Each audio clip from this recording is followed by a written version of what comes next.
Сәлем достар, қалдарыңыз қалай? Менің есімім Ләззат. Біз бүгін сүзбе дайындаймыз. Ол үшін маған айран қажет. Біздің айранымыз таза табиғи өнім болғаны дұрыс. Осылайша қалың табамызға біз айранымызды құйып ыстатын боламыз. Біздің айранымыз қайнап кетпеу керек. Енді қайнайын деп жатқан кезде біз отты сөндіреміз. Достар, видеоны соңына дейін қараңыздар.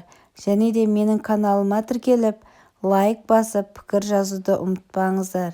Және де достар, егер де менің рецептім бойынша сүзбе дайындайтын болсаңыздар, онда пікір жазып қалдырып кетіңіздер.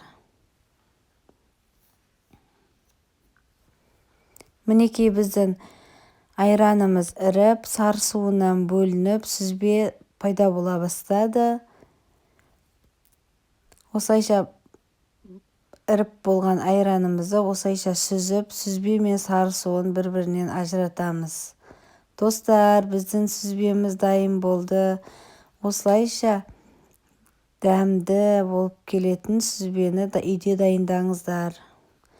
Және де бұл сүзбе үлкен адамға да, кіші балаларға да, барлығына да өте пайдалы болып келеді.